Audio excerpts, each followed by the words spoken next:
This is your family's first and most important line of defense against Mother Nature.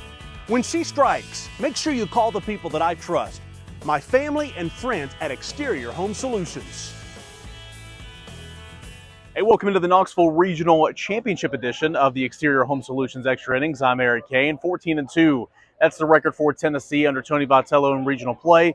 12 straight wins in regional play for Tennessee, the 7th regional championship, and Tennessee is on to the Supers for the 6th time in program history and the 4th straight season. Let's first of all take a moment to acknowledge that I just memorized all that, so pat on my back right here. But that just goes to show you how good this Tennessee team has been in recent memory under Tony Vitello. And I have a section in the 4 takes about that, and it's like a machine, man. It's just every single year you know what you're going to get, and you get the postseason play, and it's super, super exciting and all that, but it's kind of like, okay, well, we've seen this last year. We saw this 2 years ago. We saw this in 21.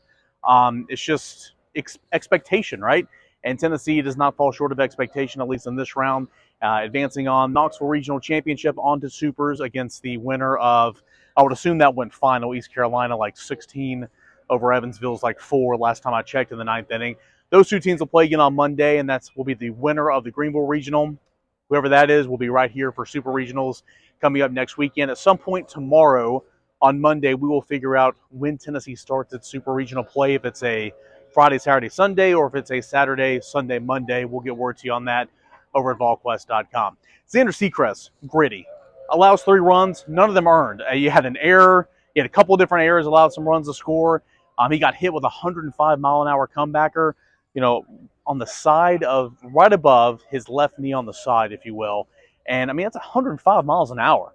And for the guy to get back up, shake it off, stay in the game, and strike the next guy out is pretty impressive. Shows you the type of competitor that Xander Sechrest is. And, oh, yeah, the next batter after that, with a runner at first base, another comebacker that he has to dance out of the way of, and it was a 6-3 double play to get out of the inning. So he's not going to get, obviously, when he left the ball game, he had given up the lead, so still an out short of it, but he's not going to factor into the decision whatsoever. But he was gritty, and he continues to pitch in a different stratosphere than where he was, say, 4 weeks ago, 5 weeks ago.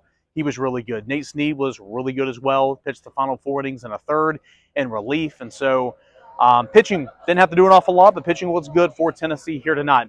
Hitting 12 runs off 10 hits, 4 home runs. Tennessee breaks the single-season home run record set by the 2022 Tennessee Volunteers, 158 in 2022, 159 and counting in 2024. You had Dean Curley, a 2-run home run. You had Dylan Dreiling, a 2-run home run. You had Kavaris Tears, a 3-run home run. And you had 2 home runs from slugger Cal Stark. When you get that type of production from Cal Stark in the 9, Dean Curley in the 7, man, that lineup is just deep. Because how many times is Christian Moore going to go 0 for 4, hitting leadoff for your team? How many times is Blake Burke going to go 1 for 4, hitting in the 2-hole, or Billy going 0 for whatever? Not many times. So that middle of the order, couple that with Cal Stark and Dean Curley there in the bottom, boy, that just makes this lineup that much more deeper. Again, I'm not breaking news here. Tennessee's been doing it all season long, and a big reason why Tennessee's going to be one of 16 teams still playing this time next week, or at least next weekend. And, of course, you win that, you go on to Omaha. But we'll get all the times, we'll get the dates, we'll get everything you guys need over at VolQuest.com when it is announced at some point on Monday. But for the 4th straight season, for the 6th time in program history, and for the 4th time under Tony Vitello, Tennessee is super regional bound, the 3rd time right here at this field under Tony Vitello. And it's coming off a Knoxville Regional Championship win